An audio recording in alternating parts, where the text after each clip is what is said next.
100세가 넘은 연세대 명예교수가 강연 때 자주 들려주는 이야기가 있습니다. 99세까지 살아보니 인생에서 가장 행복한 시기는 60에서 75세였습니다. 75세 이후에도 공부와 취미 생활을 하면서 건강할 때까지 일하면 90세까지도 행복한 삶을 유지할 수 있습니다. 이 시대의 참 스승인 교수의 말에 지극히 공감하면서도 노년이 되어서 과연 교수 말처럼 사는 것이 쉬운 일일까 되새겨보게 됩니다. 늙는다는 건 무엇일까? 노화와 관련해 잘 알려져 있으면서도 잘못 전해져 온 것은 늙으면 애가 된다는 말이다. 문학적 표현이나 인문적 해석이 차치하고 과학적으로 늙으면 애가 된다는 말이 사실일까? 이것은 아마도 노인이 감정을 조절하거나 행동을 취하는데 어려움을 겪는 걸 보고 애 같다고 말한 것에서 비롯되지 않았을까 싶다. 노년기에 접어들면 신체 노화를 겪으면서 행동 반경은 물론 인간관계도 줄어들고 매사 소극적으로 대처하게 된다. 이런 것이 사람들 눈에는 마치 다시 어린아이가 된 것처럼 보이는 것이다. 그래서일까요? 흔히 노인이 되면 고집이 세진다고 합니다. 나이가 들면 고집과 아집이 강해지는 경향이 있다. 오랫동안 삶의 경험이 고착화되고 자신만의 성공 패턴으로 자리 잡은 것일 터인데 이것이 타인에게는 너무 강한 자기 주장이 있는 것으로 비춰지기도 하고 고집과 아집이 강한 사람으로 인식된다. 나이가 들수록 정보에는 어둡고 두뇌 활동은 둔해지고 합리적인 사고를 하지 못하여 자신에 집착하여 고집은 더 세어지기 마련이다. 그래서 이를 옹고집이라고 한다. 오늘은 나이 들면 고집이 세지는 이유와 실천 방법 그리고 늙으면 애가 된다는 말의 의미에 대해 말씀드리고자 합니다. 나이 들면 신체적으로, 정서적으로 자신에게 맞는 최적화된 상태로 살아가게 된다고 하는데요. 이해하기 힘든 노인의 고집스런 행동과 경직성은 이러한 정서적 최적화 욕구와 관계가 있습니다. 노화에 따른 신체적 약화와 심리적 변화를 겪는 노인들은 새로운 대상을 접할 때 자신의 생각과 행동이 예전과 다르다는 것을 자각하면서 조심하게 됩니다. 그러다 보면 우울, 적대감 등의 부정적인 정서가 늘어나기 때문에 새로운 경험과 생활 방식을 수용하거나 시도하기를 꺼리는 것입니다. 그렇다면 나이 들수록 스스로 최적화된 상태를 찾아 살아간다는 건 무슨 의미일까요? 먼저 어느 할아버지의 사례로 알려드릴게요. 올해 100세이신 어느 할아버지가 있습니다. 생활하시는 방에는 바닥에 식기와 물건들이 여기저기 널려 있습니다. 이웃 주민이 와서 청소를 해드린다고 해도 극구 거부합니다. 하지만 잘 보면 생존에 필요한 물건들을 가까운 자리에 배치해 최소한의 움직임만으로 사용하도록 해놓았습니다. 방안을 할아버지에게 가장 편안하고 익숙한 환경으로 최적화한 것입니다. 자식들이 함께 살자고 해도 결코 떠나지 않는 50년째 살아온 이 마을과 집안이 할아버지에게는 익숙한 최적의 공간입니다. 예전엔 그렇게 정리정돈과 청소에 부지런을 떨던 부모님이 왜 갈수록 물건들에 펼쳐놓고 어수선하게 사시는지 한 번쯤 의아했던 적이 있을 겁니다. 노인들은 에너지를 아끼며 살아야 하기 때문에 공간이 지저분해지는 걸 감수하고 필요한 물건들을 자기 손에 잘 닿는 곳, 즉 자신이 쓸 수 있는 에너지에 최적화된 거리에 쌓아둡니다. 나름의 배치 규칙이 있는 것입니다. 고령자들은 가능한 최소한의 에너지로 일상을 살아갑니다. 단순히 몸을 움직이는 것만 얘기하는 것이 아니라 뇌의 감각, 소화 기능, 내분비 기능 등 모든 생체 유지 활동에 필요한 에너지를 의미합니다. 필수적인 경유를 제외하고 아낄 수 있는 에너지는 아끼며 살아간다는 말입니다. 최적화를 지향하는 선택은 정서 부분에서도 나타나는데요. 다음은 어느 할머니의 사례입니다. 올해 99세이신 김할머니는 새벽 6시부터 어김없이 빨래를 걷습니다. 할머니의 본격적인 일과는 다림질로 시작됩니다. 한번 다리미를 잡으면 서너 시간은 기본입니다. 최근 많이 쇠약해지신 탓에 걱정인 가족들은 나서서 만류해보지만 할머니는 절대 포기하지 않습니다. 왜 그렇게 다림질에 집착하실까요? 40년 동안 시집살이 동안 한 번도 시어머니에게 혼난 적이 없는 할머니입니다. 가난한 시절 다림질과 삭바느질로 자식들을 대학까지 보냈습니다. 젊은 시절부터 가장 잘하고 인정받는 일이었습니다. 이게 내 직업이에요. 90평생 직업이에요. 100살이 되어도 할 수 있으면 해야죠. 전문가의 말에 따르면 노년기에는 새로운 일과 경험, 지적 만족을 추구하기보다는 정서를 잘 유지하고 조절하고자 하는 욕구가 높아진다고 합니다. 우울, 적대감, 슬픔, 죄의식 등의 부정적인 정서를 최소화하고 행복, 기쁨, 희망, 즐거움 등을 최대화하려는 정서적 최적화의 특성이 두드러집니다. 젊은 시절 가장 잘하고 인정받았던 일들이 습관으로 남는 것도 인정받은 일을 할 때 정서적 안정감을 느끼기 때문입니다. 이는 초고령자가 될수록 더욱더 강하게 나타납니다. 나이가 들면 고집이 점점 더 세질 수 있다고 하는데요. 그 이유는 무엇일까요? 주된 이유는 자기 방어와 시냅스가 줄어들기 때문이다. 자기 방어 즉 나이가 들면 신체도 굳어 이전과 달리 날렵하게 활동하거나 사고하기 어려워지면서 새로운 것들을 꺼릴 수 있다. 또한 나이가 들면 사고가 굳어진데 뇌의 연결망인 시냅스가 줄어들기 때문이다. 이로 인해 새로운 경로들을 만들지 않고 원래 있던 경로만으로 사고하려고 한다. 전문가 말에 따르면 나이가 들수록 자기가 해왔던 것들을 고수하려고 한다며 이전에 생각해왔던 자신의 신념, 가치를 따르려다 보니 고집이 세질 수밖에 없는 것이라고 한다. 젊었을 때는 두려운 게 없지만 나이가 들면 신체가 이전만큼 활성화되지 못해 그것으로부터 오는 자기 방어가 생길 수 있다고 한다. 또 본인이 잘못할 수도 있다는 우려에서 신중함과 조심성이 더 강해지면서 고집이 세질 수 있다고 말했다. 예를 들어 은행 기기와 키오스크를 떠올려 보자. 본인이 잘못 사용해서 기계가 고장이 나면 문제가 생기기 때문에 자기 방어와 자기 보호를 위해 은행 창고나 대면 주문을 고집할 수 있다는 것이다. 반면 나이가 들어도 고집이 세지지 않고 오히려 새로운 것을 잘 받아들이는 사람도 있다. 이들은 남들과 똑같이 시냅스가 줄어들고 있음에도 불구하고 삶에 대한 자세가 다르기 때문이다. 나이가 들수록 고집이 세지는 노화 현상을 예방하기 위해선 어떻게 해야 할까? 고집과 아집을 없애기 위한 실천 방법을 말씀드릴게요. 첫째, 노년엔 받아들이는 자세 가장 중요합니다. 다른 견해도 들어야 한다. 만약 상대방이 이야기할 때 아니오라고 반박하기 위한 근거들로 머릿속을 채우고 있다면 이는 적극적인 의견 청취가 될 수 없다.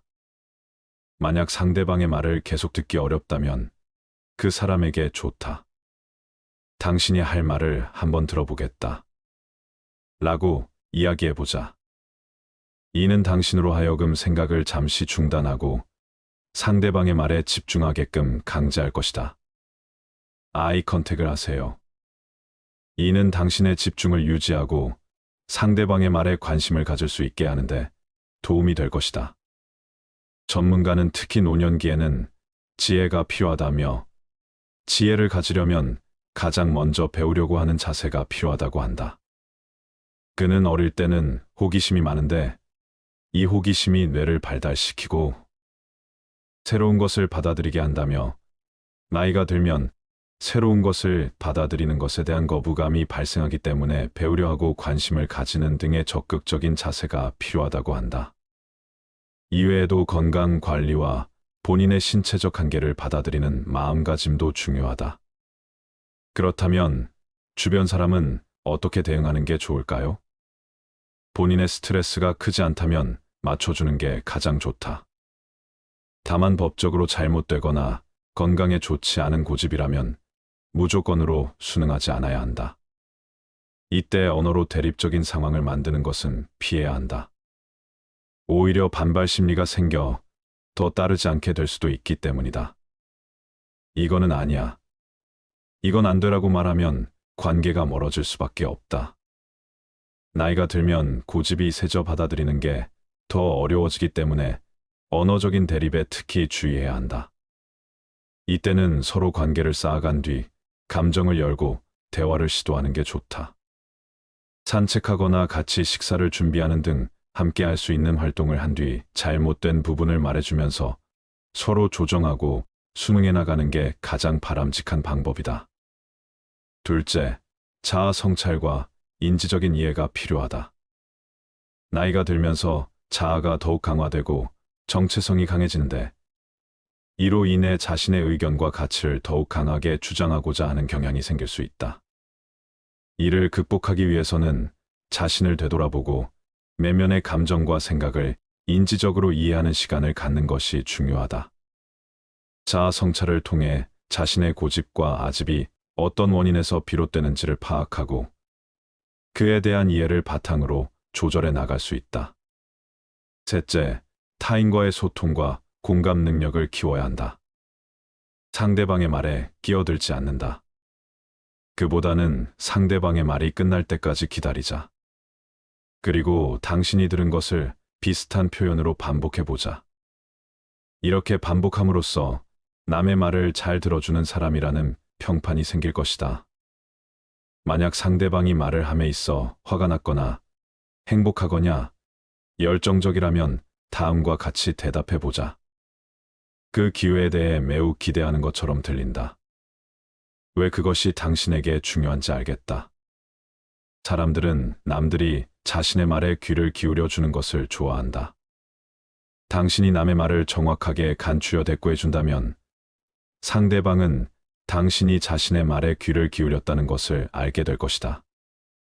고집과 아집은 종종 타인과의 소통과 이해, 부족으로 인해 발생한다. 나이가 들면서 자신의 경험과 지식을 바탕으로 자신의 의견을 강하게 주장하고자 하는 경향이 생길 수 있다. 그러나 타인의 의견과 관점을 존중하고 이해하는 능력은 고집과 아집을 줄이는 데에 큰 도움이 되고 타인과의 대화에서 상대방의 의견을 경청하고 공감하는 자세를 갖는 것이 중요하다. 타인의 관점을 이해하고 받아들이면서 자신의 의견을 조율하고 조정하는 방법을 익히면 고집과 아집을 한층 더 줄일 수 있을 것이다. 넷째, 유연성과 적응력을 발전시켜야 한다. 나이가 들면서 변화에 대한 저항이 생길 수 있다. 고정된 생각과 방식에 고집을 부리는 경향이 있어 새로운 아이디어나 변화에 적응하기 어려울 수 있다.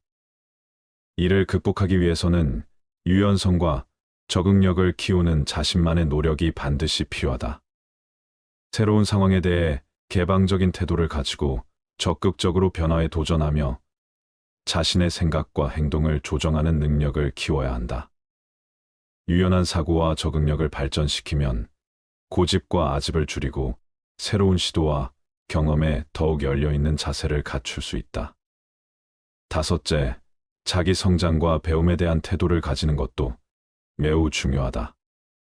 나이가 들면서 자신의 경험과 지식에 너무 집착하여 새로운 학습과 성장에 대한 열린 태도를 잃을 수 있다.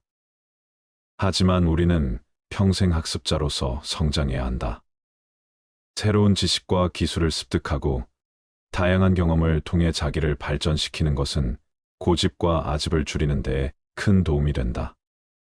자기 성장과 발전을 위해 항상 새로운 도전을 수용하고 지속적인 자기 개발을 추구해야 한다. 나이 들면 타인과의 소통과 공감 능력, 자기 성장과 발전에 대한 태도를 가지는 것이 중요하다. 이러한 실천 방법들을 통해 우리는 나이가 들어도 고집과 아집을 줄이고 더 나은 사람으로 성장할 수 있을 것이다. 다음은 늙으면 애가 된다는 말의 의미에 대해 말씀드리고자 합니다. 노화와 관련해 잘 알려져 있으면서도 잘못 전해져 온 것은 늙으면 애가 된다는 말이다. 이 말은 일부 노인들이 감정을 조절하거나 행동을 취하는데 어려움을 겪는 걸 보고 이렇게 말한 데서 비롯되지 않았을까 싶다. 노년기에 접어들면 신체 노화를 겪으면서 행동 반경은 물론 인간관계도 줄어들고 매사 소극적으로 대처하게 된다. 이런 것이 사람들 눈에는 마치 다시 어린아이가 된 것처럼 보이는 것이다. 그러나 노인이 되면 몸이 쇠약해지고 기억력이 감퇴할 뿐 창조력이 감퇴하는 것은 아니다. 과거 전 문화부 장관은 80대 후반의 나이에도 끊임없이 책을 집필하였고 백수를 넘긴 나이에도 강연과 저술활동을 해나가고 있다. 노인이 되어 육체는 쇠약해지더라도 뭔가를 창조해내는 능력은 죽는 순간까지 성장을 멈추지 않는다. 산 정상에 다다르면 내리막길이 나타나는 것처럼 인간의 생로병사도 마찬가지다. 흥미롭게도 산 정상에 해당하는 장년기를 중심으로 그 이전과 이후를 비교해보면 장년기에서 멀어진 정도만큼 서로가 닮아 있다. 유아기는 노년기 후반과 학년기는 노년기와 10대 초반은 중년기와 청년기는 장년기와 흡사한 면을 발견하게 된다.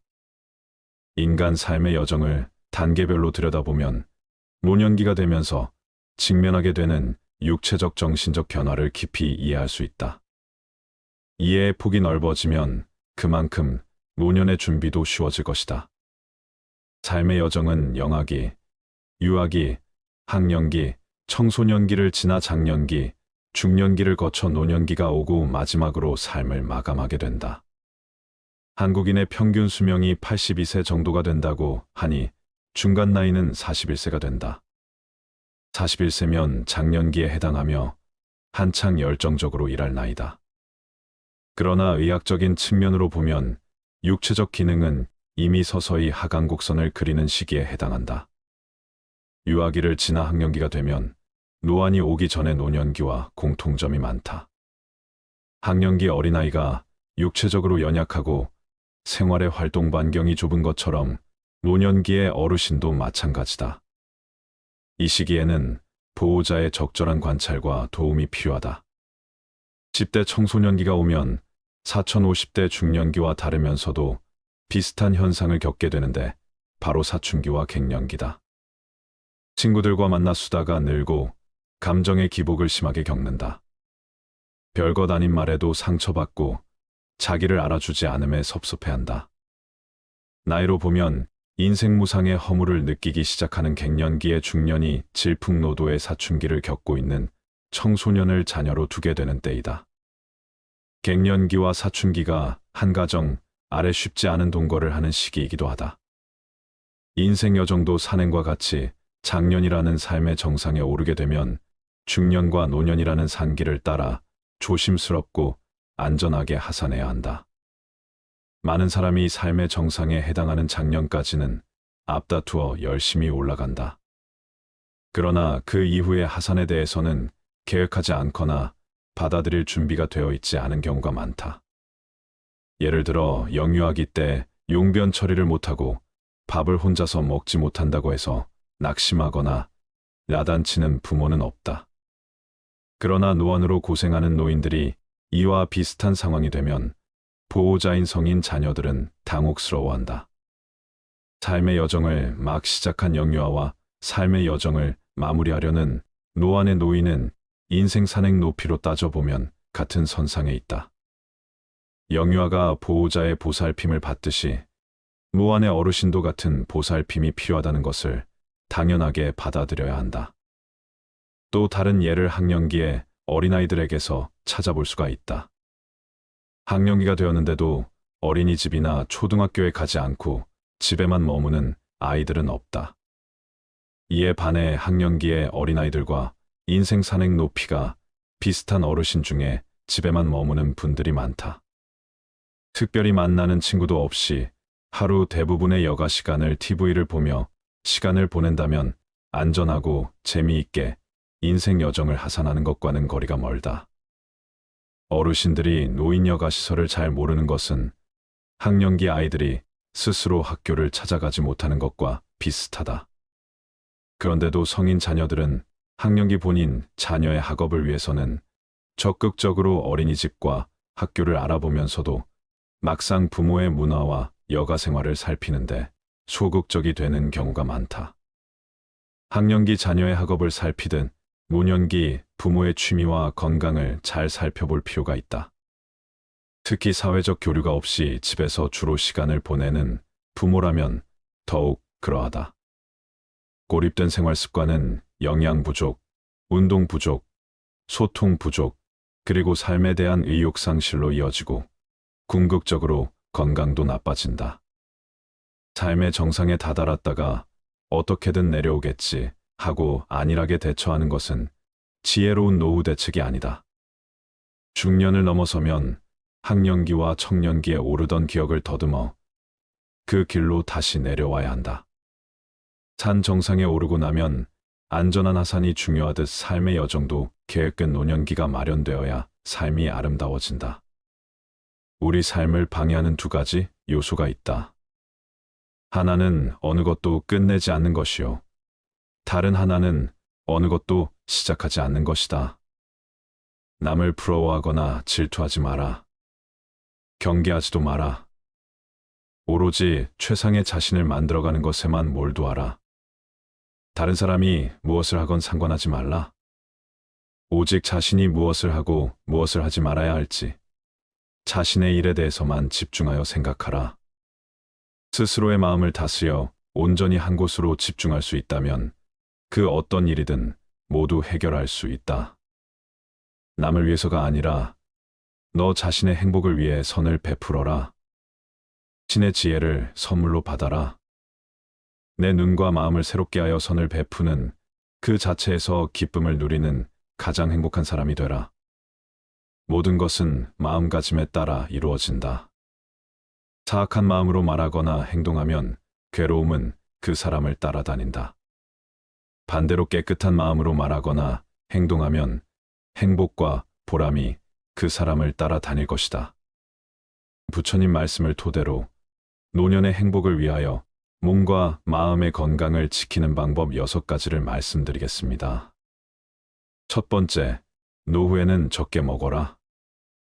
음식이 아무리 맛이 있더라도 제 양을 초과하여 먹어서는 안 된다. 오직 기력을 도와 몸을 이롭게 하는 데에서 그칠 줄 알아야 한다. 수행자는 음식을 탐닉해서는 안 된다.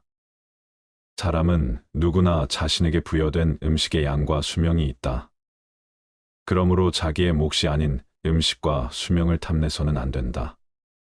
탐한다 해서 자기의 몫이 아닌 것이 더 오지는 않는다. 음식을 탐하면 수명이 짧아진다. 자기 식복이 정해져 있기 때문이다. 음식에 대한 탐심을 많이 내어 이번 생 자신의 식복을 넘어서면 선생에 더 먹을 복이 없어지기 때문에 수명이 다할 수밖에 없는 것이다. 과식을 하면 복력 또한 소멸한다. 과식을 하는데도 오래 산다면 그 사람은 삶이 불행해지기 쉽다. 식복이 없는데 많이 먹으니 다른 폭력들이 식복을 대체하여 폭력이 줄어들다 보니 불행해진다는 것이다. 음식물 섭취를 줄이면 삶의 진행 과정을 늦출 수 있고 금욕으로 신체의 번식 전략을 생존 전략으로 전환시키면 장수할 수 있다는 것이다. 음식물 섭취를 줄이면 2배에서 4배까지 수명이 증가한다고 한다. 이후야 어찌되었든 과식은 수행자에게 여러모로 도움이 되지 않는다. 과식은 정신을 혼란하게 만들며 온갖 욕구와 번뇌를 불러일으키고 고요한 선정에 이르지 못하게 한다. 소식을 하면 몸도 마음도 경쾌하고 가벼워 쉽게 선정과 지혜를 얻을 수 있다. 두 번째, 술을 멀리하라. 술을 많이 마시면 몸과 마음이 가난해진다. 그러면서도 재물을 가벼이 여기고 사치를 좋아하여 집안을 망쳐 온갖 화를 부르게 된다. 또한 남들과 노름을 즐기고 다른 여색을 엿보게 된다. 술은 온갖 환난의 근본이요. 재앙의 근원이다. 술은 독 중의 독이요. 병 중에서도 고질병이다. 술은 날카로운 도끼 같아 착한 마음을 손상시키고 괴로움을 부른다. 술을 좋아하는 자는 부끄러움도 몰라 남의 경멸을 받게 된다. 그러므 술을 마실 때는 언제나 절제하는 마음을 가져야 한다. 술은 지혜의 종자를 끊고 어리석음의 결과를 불러온다고 한다. 사람의 정신을 휩쓸고 가는 것은 술만한 것이 없다. 술이야말로 재앙의 근원이고 환난의 근본이다. 과도한 술은 착한 마음을 손상시키고 괴로움을 부르며 경멸을 받게 된다. 술을 마실 때는 언제나 절제하는 마음을 가져야 한다.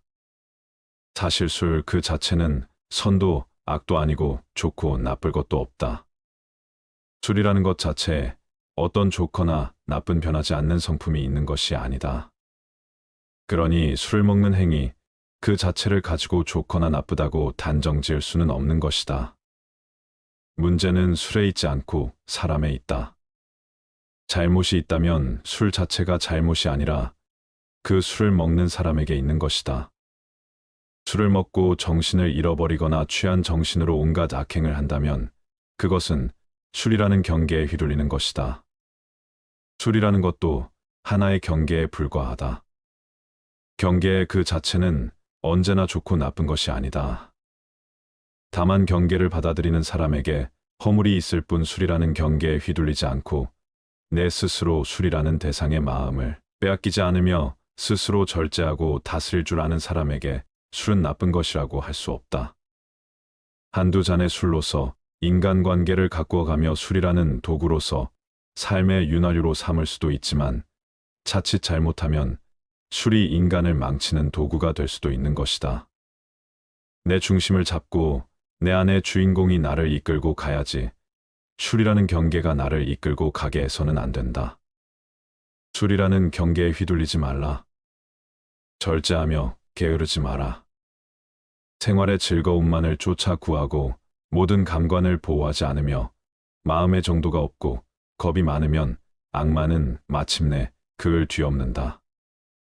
바람이 약한 풀을 쓸어 넘기는 것처럼 생활의 즐거움만을 구하지 않고 모든 감관을 잘 지키며 먹고 마의 절도가 있고 항상 정진하여 믿음이 있으면 악마는 그를 뒤지 못한다. 생활은 조금 불편해야 좋은 것이라고 한다. 너무 편하면 게을러지고 자신의 빛을 잃을 수 있기 때문이다. 눈, 귀, 코, 혀, 몸을 가만히 내버려 두고 보호하지 않으면 이내 그 육신의 감각은 좋은 것만을 가리게 되고 욕망에 뒤덮인다. 그러면 나아가 먹고 마시는 일에 절제가 없어지고 몸은 게을러져 어떤 일도 스스로 해 나갈 수 없게 되며 나약해지고 겁이 많아지게 마련이다. 그랬을 때 그 나약한 마음의 틈을 타고 악한 생각이 들어오고 온갖 마장이 들끓게 된다. 모름지기 사람은 생활의 즐거움만을 구하지 않아 불편한 가운데 스스로 이겨낼 수 있는 힘과 지혜를 길러야 한다. 또한 먹고 마시는 일에 절제가 있으며 항상 끊임없이 노력하고 정진하여 마음의 틈을 만들지 말아야 한다. 악마는 그런 수행자를 뒤덮지 못한다. 세 번째, 마치 바람 앞에 우뚝 선 큰 산처럼 죽을 때 가지고 갈 수 있는 것을 위해 살아라. 아무리 건강한 몸이라도 질병에 시달리게 마련이며 젊음도 늙음으로 돌아가고 어떠한 목숨이라도 죽음 앞에 무너지게 마련이니 영원한 것은 자비로운 마음으로 정법을 닦는 것이다. 그러면 임종에 이르러 후회하지 않게 될 것이고 임종에 이르러 후회하지 않으면 집착이 없어 좋은 곳에 날 것이다. 생이 있는 모든 것은 반드시 사가 있게 마련이다. 삶이 경이롭고 죽음 또한 경이롭고 신비롭다. 살아있음이 아름답듯 죽음 또한 아름다움의 시작이다.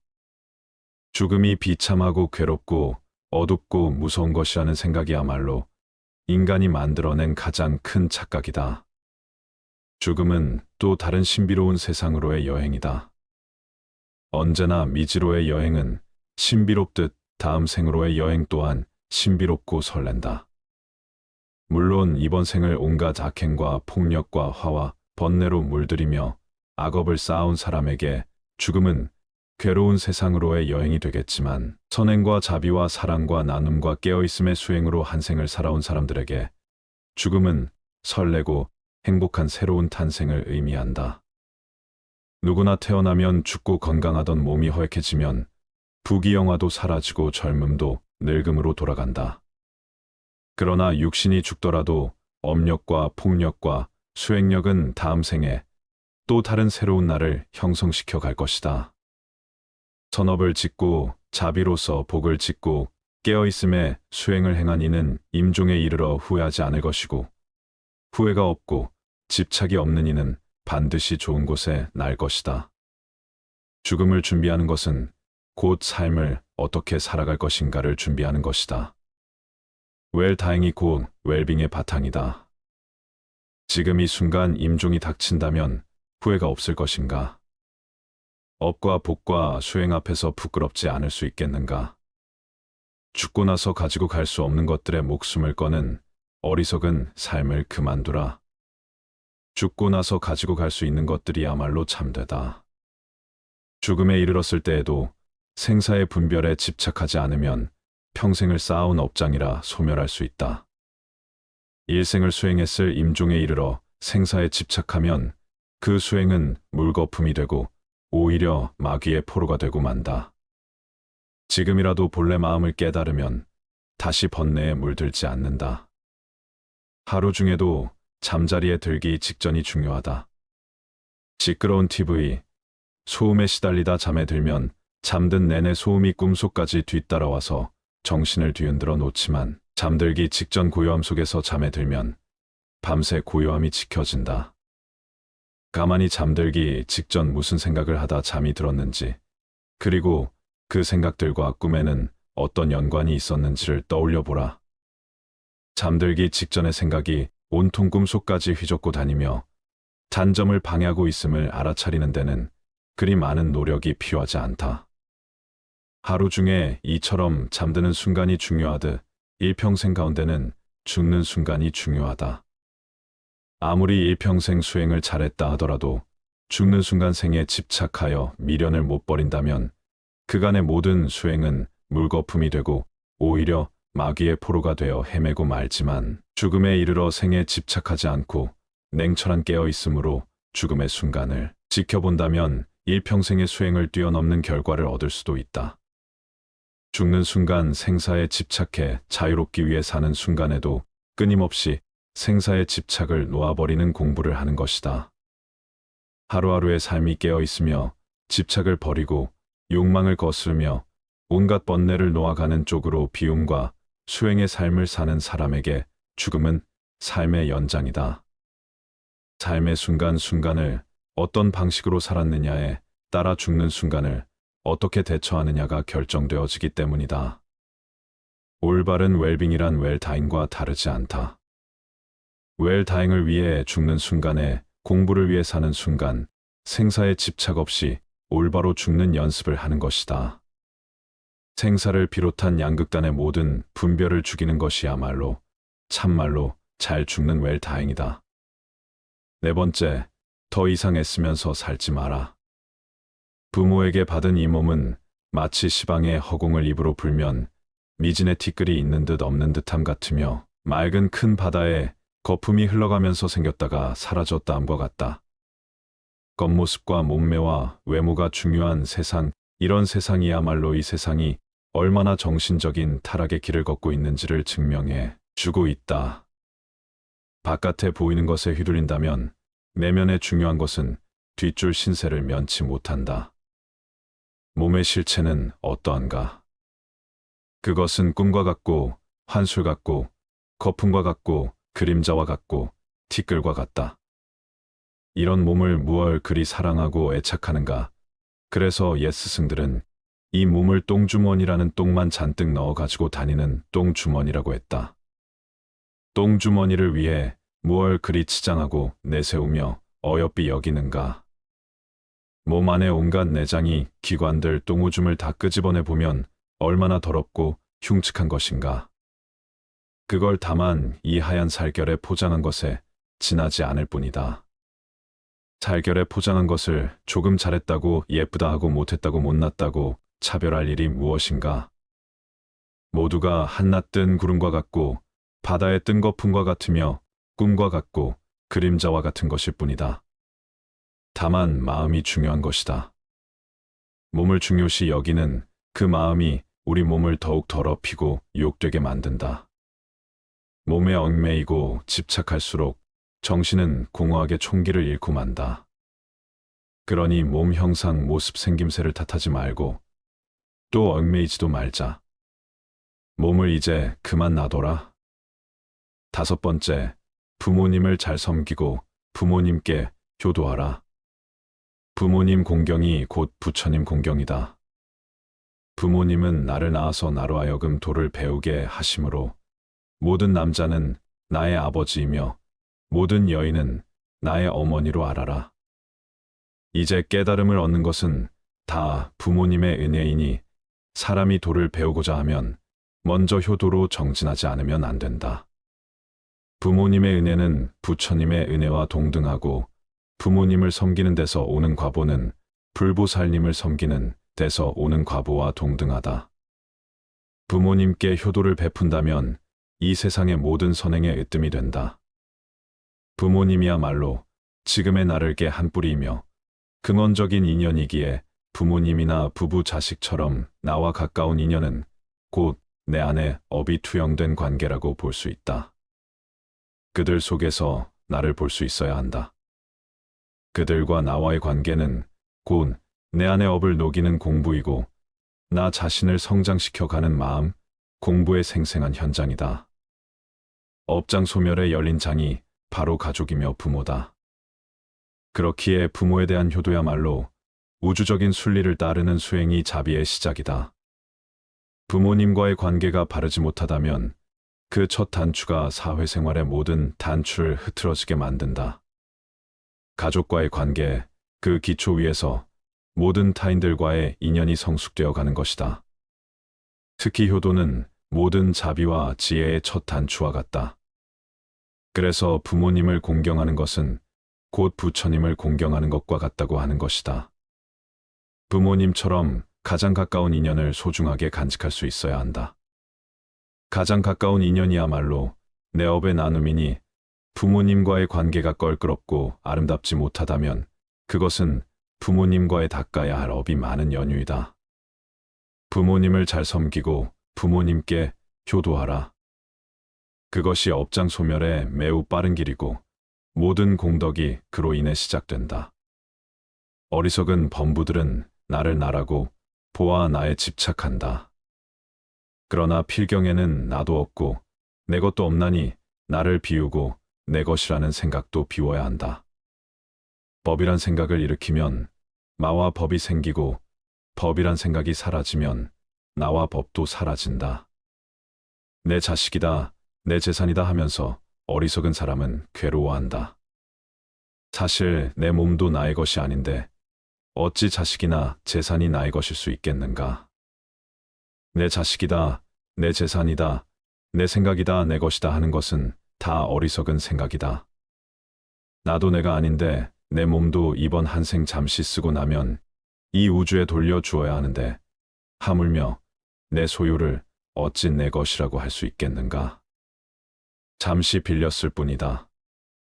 내 몸도 우주법계에서 잠시 빌어다 쓰는 것이고 내 소유도 잠시 법계에서 빌어다 쓸 뿐이다. 그러니 집착할 것이 없다. 내 몸도 이 우주에서 품어낸 온갖 음식을 잠시 빌려 유지하고 있을 뿐이고 내 생각도 이 세상의 수많은 생각들을 인연 따라 잠시 채용하여 내 식대로 조합해 쓰고 있을 뿐이며 내 자식도 우주적인 법계의 인연과 업의 법칙에 따라 잠깐 부모의 몸을 빌어 나왔을 뿐이다. 세상 모든 것들이 이처럼 다른 모든 존재들 의지하여 다만 잠시 그 모습을 취하고 있을 뿐이다. 세상 모든 존재는 우주의 것이며 다른 모든 존재들의 것이다. 6번째, 유산을 남겨주기 위해 자신의 귀중한 생애를 다 쓰지 마라. 내가 곧 이 우주이며 또한 나는 이 우주의 모든 존재들과 긴밀하게 연결되어 있다. 그러니 어찌 내가 누구를 가지고 내가 무엇을 집착하고 누가 무엇을 소유할 수 있겠는가? 온 우주는 전체에 의해 존재하며 전체에 의해 소유되고 있는 것이다. 그런 신성한 우주적인 것에 내 것이라는 울타리를 치면서부터 우리는 우주로부터 진리로부터 외면받고 있다. 내 것이란 울타리를 걷어내면 모든 것이 그대로 있을 곳에 있고 제자리를 찾는다. 내 것을 만들면 세계가 나뉘어 시끄럽지만 내 것을 걷어내면 세계도 나도 나뉘지 않아 고요하다. 유산을 남겨주기 위해 자신의 귀중한 생애를 다 쓰지 마라. 많은 사람들이 재물을 얻는데 더 많은 힘을 기울인다. 우리들 이웃을 보면 저마다 돈벌이에 바빠서 개미처럼 동으로 뛰고 서로 뛰고 급하게 서두르고 악착 같다. 돈 아니면 거들 떠보지 않는 상태로 자신을 방치해버리기도 한다. 사람들은 돈을 벌면 대부분 쌓아두거나 모은 돈을 통해서 더 큰 돈을 벌 생각을 한다. 그리고 그렇게 힘들게 번 돈조차 기꺼이 써버리고 만다. 다행히 어떤 사람이 생애를 무사히 마칠 때까지 별탈 없이 돈을 엄청나게 벌었다 치자 그동안 그가 땀을 쓴 보람으로 남은 것은 단지 황금 덩어리일 뿐 이제 귀중한 세월은 다 써버리고 말았다. 남은 그 황금 덩어리를 남에게 물려줄 일만 남은 것이다. 그런 생애가 혹시 남 보기에는 호화롭고 멋지게 보일지 모르지만 그는 사실상 인생을 잃기 위해 돈을 벌었으며 남에게 빼앗기기 위해 돈을 번 것이나 마찬가지다. 돈을 벌어서 써보지도 못하고 유산으로 남겨주기 위해 귀중한 인생을 낭비했다. 그는 참으로 허망한 일을 했으며 잊힌 생애를 살았다고 말할 수밖에 없다. 평생을 의식주의 호화호식 위에 악전고투를 하며 사는 것처럼 어리석은 일은 없다. 더구나 대체로 대한 유산을 물려받은 사람들은 순식간에 재산을 탕진하는 일들을 주위에서 흔히 보아왔다. 그렇다면 그는 자신의 인생도 돈을 위해 망치고 유산을 물려준 자녀까지 망치는 일을 자행해온 셈이 된다. 명예는 보배롭고 명성은 탐나는 것이지만 그것은 소수의 비범한 자에게만 허용되는 왕관이다.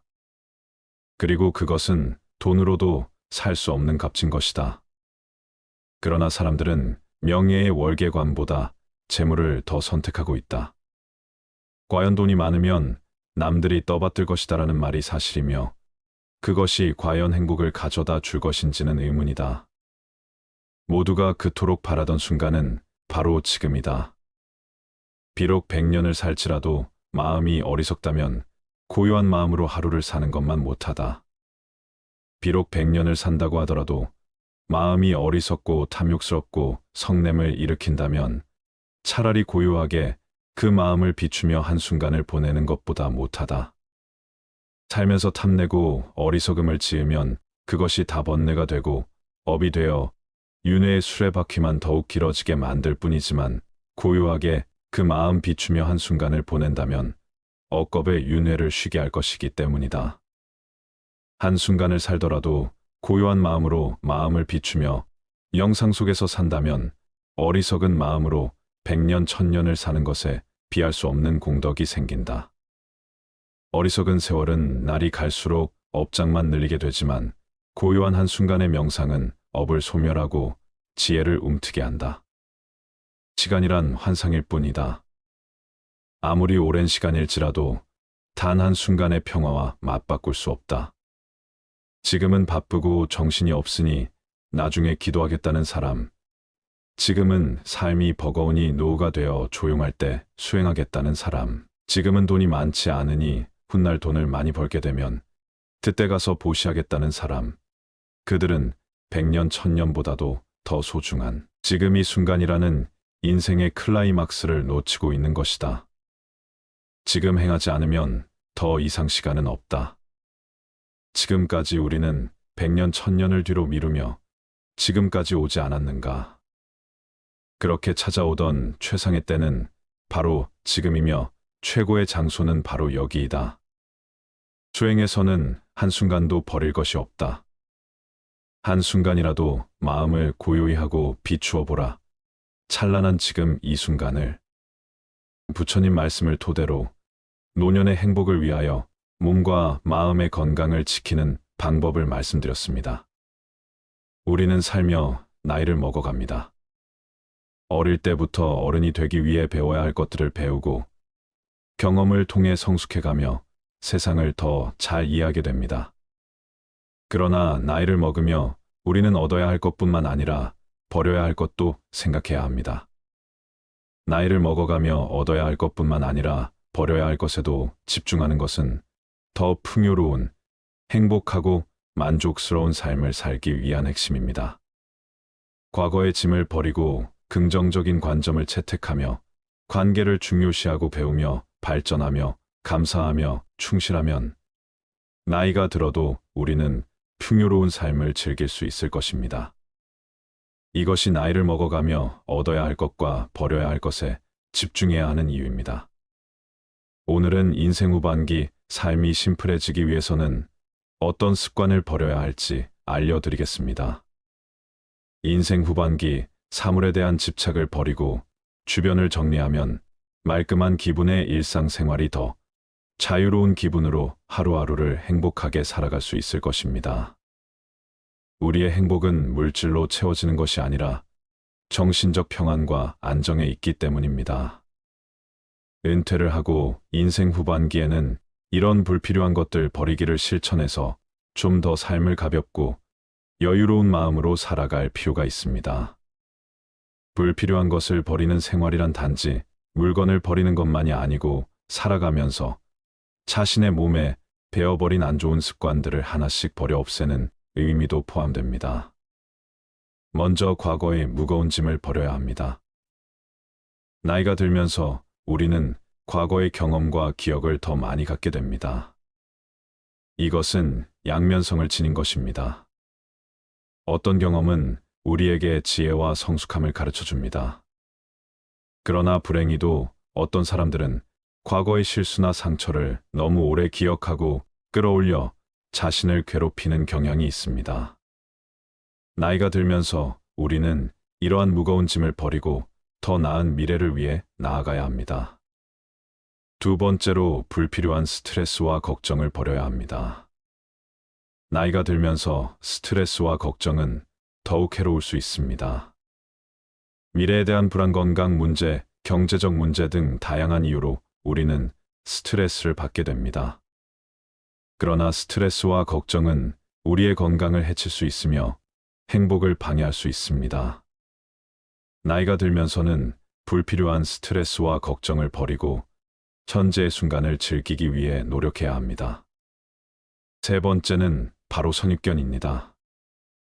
어릴 때는 몰라서 이럴 거야 하고 착각하고 오해하는 경우가 많고 나이가 들면서는 이랬으니 이렇겠지 하고 편견을 갖게 되는 경우가 많습니다. 어릴 때는 내가 잘 모르고 어리석다는 것을 감추고 싶어서 그랬던 것 같고 나이가 들어서는 미지의 것에 대한 호기심을 잃어버려서 그랬던 것 같습니다. 시간이 지나 여러 가지 일들을 경험하고 그런 경험으로 인해 지혜가 생기는 것은 좋은 일이지만 반대로 선입견이라는 것이 생겨버리기도 합니다. 그래서 아직 해보지 않은 일에 대해, 아직 읽어보지 않은 책에 대해, 보지 않은 영화에 대해, 아직 제대로 만나보지 않은 사람에 대해 제대로 알아보려 하지 않고 눈 돌리지 않았는지, 귀를 닫고 이야기를 듣지 않았던 것은 아니었는지, 마음을 열고 생각을 기울여 주었는지 본인에게 물어봐야 합니다.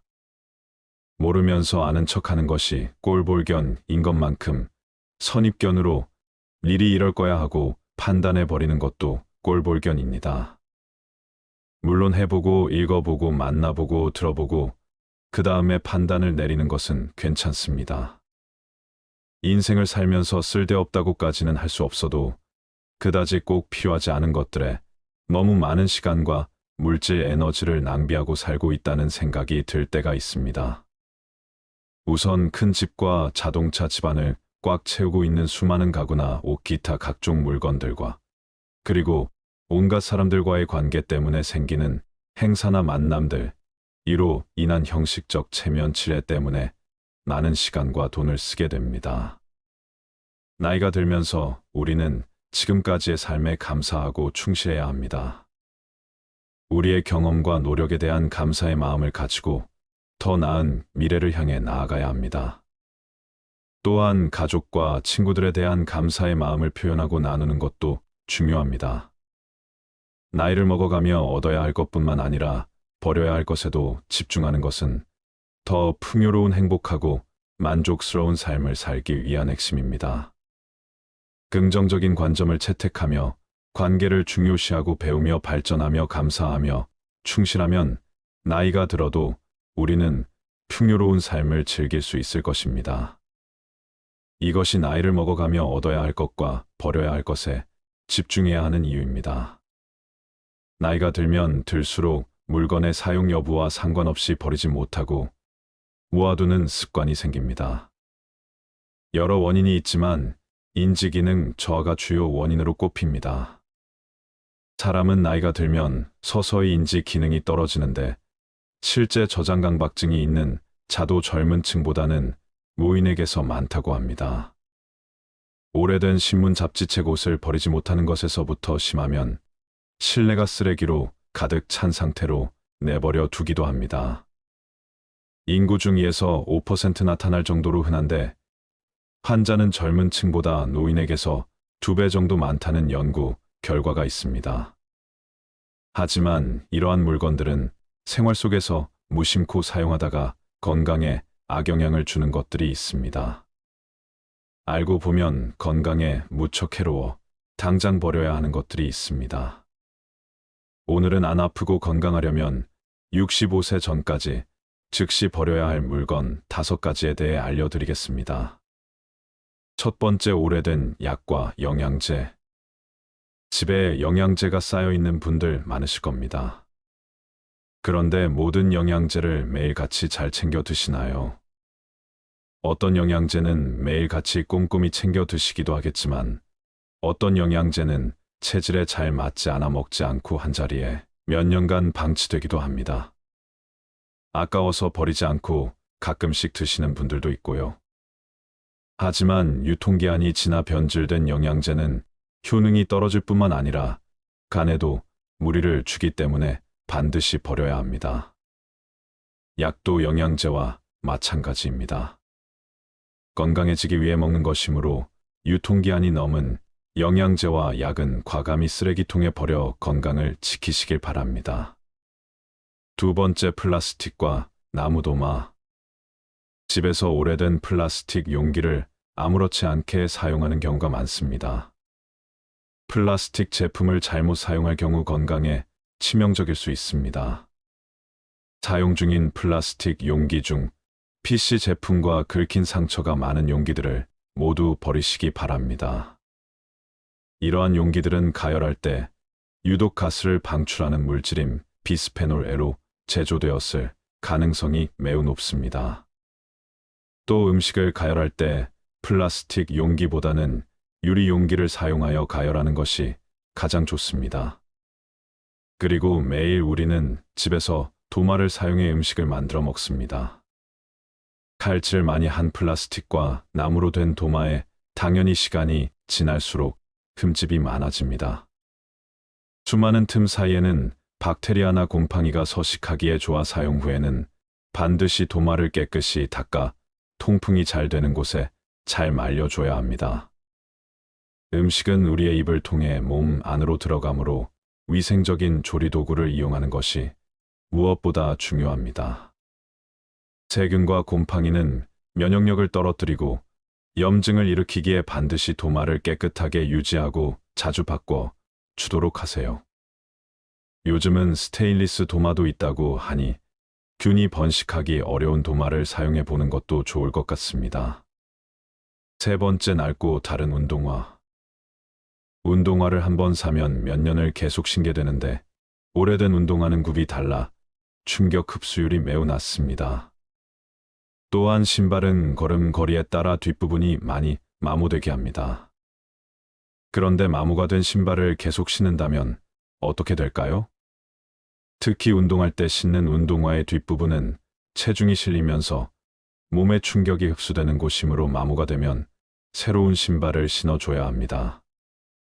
운도의 밑창이 다르면 뛰고 걸을 때마다 완충되는 곳이 없어 발바닥과 무릎과 허리가 그 충격을 그대로 흡수해 관절과 척추에 손상을 주게 되어 무릎, 통증과 허리, 디스크 등의 발병률을 높이게 됩니다.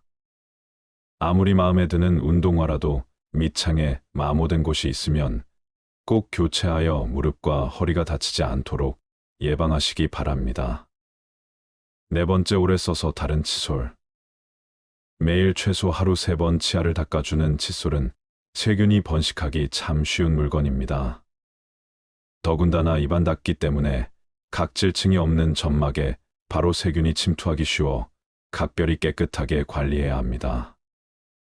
입안에 상처가 있다면 바로 혈관을 통해 세균이 우리 온몸을 헤집고 돌아다니게 되므로 반드시 칫솔 관리 위생을 지켜주셔야 합니다. 칫솔에 세균이 번식하는 것을 막으려면 일주일에 한 번 물을 묻혀 전자레인지 1분간 돌려주면 된다고 합니다. 생각보다 간단하죠.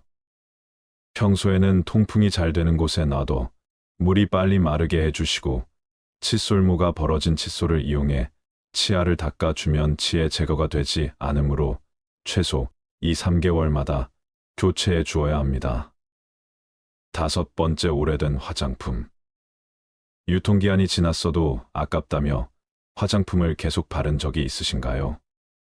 기초 화장품은 얼굴 전체에 매일 발라야 해서 그럴 일이 드물겠지만 색조 화장품은 기초 화장품에 비해 적은 부위에 바르고 기초 화장품만큼 빨리 닳지도 않아 몇 년 동안 사용하는 분들이 많은 것 같습니다. 하지만 색조 화장품도 기초 화장품과 마찬가지로 피부에 바로 닿는 물질이므로 반드시 유통기한을 지켜서 사용해야 합니다. 화장품은 사용하지 않는 동안 이 생물의 번식과 함께 오염될 수 있습니다. 특히 오래된 화장품은 세균, 곰팡이, 곤충 등의 미생물이 번식할 수 있는 환경입니다. 또한 일부 화장품에는 환경 호르몬이 포함되어 있을 수 있으며 장기적으로 건강에 해를 끼칠 수 있습니다. 특히 립스틱과 마스카라는 입과 눈의 점막에 바로 흡수될 수 있어 세균이 침투하기 쉬워 반드시 유통기한을 지켜야 한다고 합니다. 립스틱과 마스카라는 개봉 후 6개월까지 유통기한이라고 하니 참고하세요. 사용하지 않는 화장품은 즉시 버리는 것이 좋고 사용 중인 화장품은 꼭 유통기한을 체크하여 적절한 시기에 교체하세요. 우리의 건강은 우리가 책임져야 할 소중한 자산이므로 건강한 삶을 위해 행동에 옮겨 보시기 바랍니다.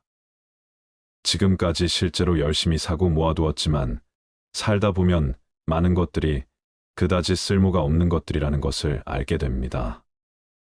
또한 많은 물건들로 둘러싸인 어수선한 공간에서는 정신도 쉽게 산만해지고 마음이 무거워져 생각도 정리가 되지 않습니다.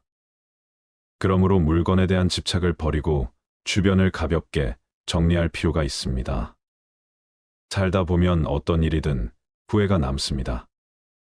미리 알았더라면 후회를 덜 남길 수 있었을까요? 인생의 후반기를 보내고 있는 60대들은 그들이 지금껏 살아온 발자취 곳곳에서 후회를 발견한다고 합니다.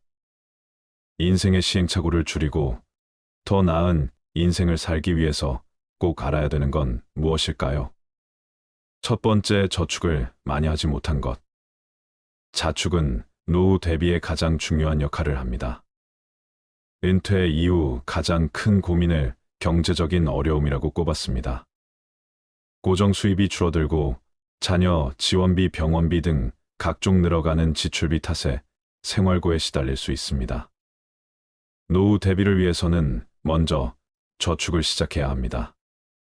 저축을 시작할 때는 먼저 현재 수입과 지출을 파악하고 가능한 많은 돈을 저축하는 것이 좋습니다. 젊은 나이에 저축을 하지 않으면 은퇴 이후 큰 고난을 겪게 될 수 있습니다. 두 번째, 배우자에게 잘하지 못한 것. 배우자는 평생을 함께 할 반려자입니다. 60대가 되어서도 배우자가 옆에 있다면 그야말로 그것 자체가 천국입니다. 그러나 상대방의 소중함을 쉽게 간과해버리고는 합니다. 나이가 들수록 곁에는 서로만 남게 되며 자식도 소용없습니다. 배우자에게 최선을 다하며 앞으로의 노후를 그려나갑시다. 세 번째, 건강을 소홀하게 한 것. 건강이 중요하다는 사실을 모르는 사람은 없습니다. 하지만 젊어서는 그것을 잘 모르고 자기의 몸을 혹사시킵니다. 그거 하나 한다고 건강해지겠어 하고 무심히 지나쳤던 습관들이 사실은 평생 건강을 지키는 열쇠입니다. 건강을 유지하기 위해서는 규칙적인 운동과 올바른 식습관을 유지하는 것이 중요합니다. 많은 종류의 영양소를 저염식으로 골고루 섭취하세요. 영양 과잉과 결핍이 되지 않도록 철저한 관리가 필요합니다. 그 중에서도 특히 치아 관리를 잘해야 합니다. 치아는 하루아침에 좋아지지 않기 때문입니다. 또한 건강검진도 정기적으로 받아 건강한 삶을 유지하는 것이 좋습니다. 건강한 삶은 노후에 대비하는 가장 좋은 방법입니다. 오래 사는 것이 기본인 시대에 우리는 유병장수보다는 무병장수로 가야 합니다. 네 번째, 자식과 대화를 많이 하지 못한 것. 자식들과 평소에 대화를 많이 하지 않았다면 노년의 소중한 친구 하나를 잃는 셈입니다. 늙고 병들면 자식들에게 의지하게 됩니다. 자식과 친밀한 관계를 유지해야 후회 없는 자식 농사를 했다고 느낄 수 있을 것입니다. 뿐만 아니라 자식과 건강한 유대감을 형성하는 것은 노년의 정신적 안정감에도 도움을 줍니다. 자녀들과 진정으로 소통하지 못했다면 노년이 불행할 것입니다.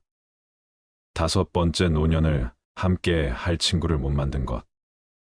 배우자 다음으로 친구가 가장 큰 자산입니다. 취미 생활을 공유할 수 있는 친구, 자신의 속 얘기를 가감없이 털어놓을 수 있는 친구가 있다면 늙어서도 외롭지 않은 인생을 보낼 수 있을 것입니다. 자식들은 바쁘다고 얼굴 보기가 어려울 것입니다. 만일 평생을 함께 할 친구가 없다면 노년은 무척 외롭고 쓸쓸할 것입니다. 여섯 번째, 평생 할 수 있는 취미. 만들지 못한 것 취미라고 해서 골프 등과 같이 돈이 많이 들어가는 것일 필요는 없습니다. 등산과 가벼운 산책, 독서, 음악 감상 등과 같이 큰 돈이 필요 없는 것들도 많습니다. 취미를 갖게 된다면 평생 지루하지 않은 활력 있는 삶을 보낼 수 있을 것입니다. 또한 취미를 부부와 함께 하는 것이 가장 좋습니다. 친구들과 어울려 친목을 도모할 수 있는 취미 생활도 추천합니다. 나이와 건강에 맞는 취미를 개발하는 것은 아주 중요한 노후의 요건임에는 틀림없습니다. 일곱 번째, 배움을 멈춘 것. 60대 공부하는 것은 지난 삶이 바빠서 하지 못한 공부를 하거나 여생에 필요한 지식을 습득하는 경우도 있고 또 단순히 시간을 보내는 한가로운 독서도 있습니다. 하지 못했던 배움을 한다는 것은 아주 소중한 시간입니다. 요즘에는 70대 이상의 노인들도 컴퓨터를 배우고 새로운 도전에 나서고 있습니다. 평생 공부하고 배우는 일을 멈춰서는 안 됩니다. 배우려는 열정이 있다면 인생이 모작도 가능하다고 전문가들은 조언합니다. 여덟 번째, 일기를 쓰고 기록을 남기지 못한 것. 은퇴한 나에 생각해보면 자신이 살아온 인생의 험하고 덧없이 느껴질 때도 있습니다. 그럴 때 평생 자신이 걸어온 발자취를 돌아보고 정리하는 것이 필요합니다. 그렇게 하기 위해서는 젊어서부터 기록을 남기는 습관이 필요합니다. 일기를 매일 쓰라고 말하는 것은 아닙니다. 다만 틈틈이 기록하고 사진 등을 남겨놓으면 나중에 자신의 삶을 정리하는데 도움이 될 것입니다. 아홉 번째, 연금과 보험을 들지 못한 것. 노년기에는 뜻하지 않게 먹더니 들어가는 경우가 많습니다.